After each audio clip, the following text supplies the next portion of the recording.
The life of a Jedi was marked by trials. Jedi faced one set of trials when passing from the rank of Initiate to that of Padawan, another set as they passed from Padawan to Knight, and many others over the course of their service to the Force and the Republic. The various Jedi trials are fairly well known among Star Wars fans, but what's not well known is what happened when Jedi failed them. There were many Initiates who were never chosen as Padawans, and there were many Padawans who never got to become Jedi Knights. In this video, we're going to be talking about what happened to them.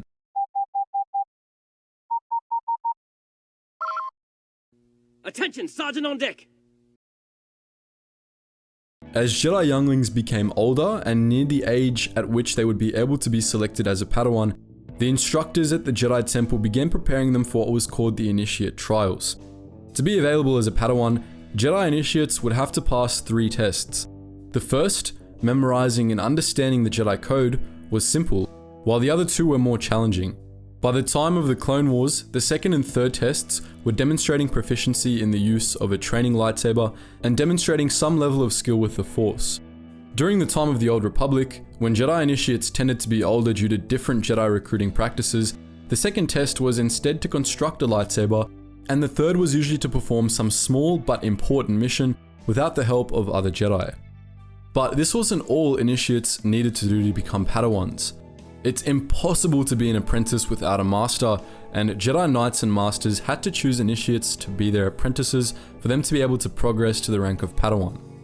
Initiates were given many opportunities to prove themselves to Knights and Masters, the most notable of which was the annual Apprentice Tournament, in which Initiates were able to demonstrate their combat skills. Initiates had to be chosen as a Padawan by a certain age, or else they would fail the Initiate Trials. Similarly, Padawans had to pass another series of tests to become Jedi Knights.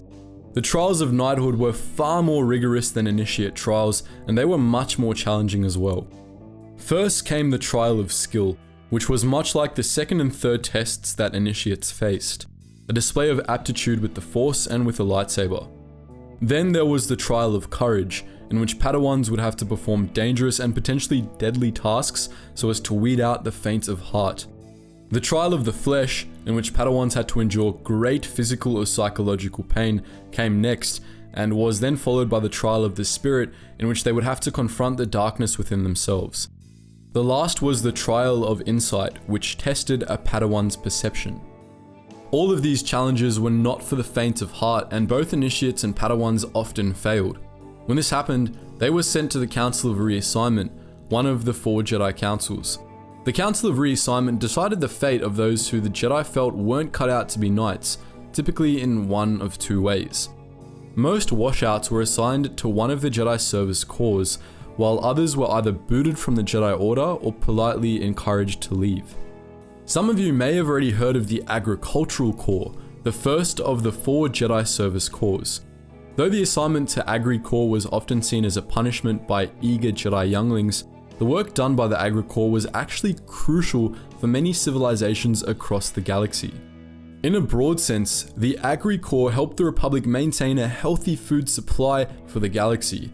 Members of the Agri Corps helped take care of crops on Agri worlds like Tanab, Dantooine, or Yukio, and they also helped ensure that poorer planets got enough food as well. Jedi washouts assigned to the Agri Corps were trained to focus on the living Force, and their Force abilities were put to work cultivating crops and helping them grow. While service in the Agri Corps was far less glamorous than service as a Jedi Knight, members of the Agri Corps saved many lives on a regular basis as they played a major role in preventing or alleviating famines. Members of the Agri Corps were also generally better liked than Jedi Knights, as they tended to be much more humble and down to earth, no pun intended. The Medical Corps was one of the smallest of the service corps, as the healing arts were well known to your average Jedi Knight. Nonetheless, there were some Jedi washouts who were assigned to serve as full-time Jedi healers. Members of the Med Corps, as you would expect, focused on preserving the living Force in patients and using it to heal wounds and save lives. The skills of the members of the Med Corps rivaled those of the galaxy's finest surgeons, as the Force granted healers incredible intuition when it came to deciding how to heal a patient and a broad range of options in how to heal them. The Med Corps often sent healers out across the Republic to help poorer worlds deal with plagues and the aftermaths of violent incidents. Additionally, they maintained the Halls of Healing within the Jedi Temple on Coruscant, one of the finest medical facilities in the entire galaxy. Jedi who were injured were treated in the Halls of Healing, but non-Jedi in critical condition were frequently shuttled in from the Republic's Central Med Center for treatment by the healers as well. During the Clone Wars, most members of the Med Corps were sent off to the front lines to serve as battlefield medics, and they saved the lives of many clones over the course of the conflict. Another small service corps was the Educational Corps, in which Jedi washouts became librarians, archivists, and teachers. Members of the Edu Corps helped maintain the Jedi archives on Coruscant, but they were also sent out across the galaxy to gather material for the archives or to serve as teachers on the Republic's poorer worlds. In the Edu Corps, members focused on using the Force to connect with other beings for easier instruction. The last, and in our unprofessional opinion, the coolest of the service corps was the Exploration Corps. The Explore Corps was composed of archaeologists, researchers, xenanthropologists, and astrocartographers, and their job was to seek out hyperspace routes, planets, and civilizations unknown to the Republic. They used the Force to find artifacts, dig sites, and above all, safe routes through hyperspace. Of all the service corps, the Explore Corps had the most difficult and dangerous job, but also the most exciting. The Explore Corps' hyperspace scouts were invaluable not just to the Jedi Order, but to the Republic as well. Finding new routes through hyperspace involved making blind jumps and hoping for the best, or at least for something other than a fatal collision with a mass shadow. Through the Force, members of the Explore Corps were able to find useful routes with far greater ease than regular scouts, which proved innumerable opportunities for the Order and the Republic. The Explore Corps often performed surveys on planets they discovered, either assessing existing civilizations or analyzing evidence of ancient ones. But not all Jedi washouts went into the service corps. Some left the Order entirely, either by choice or by force.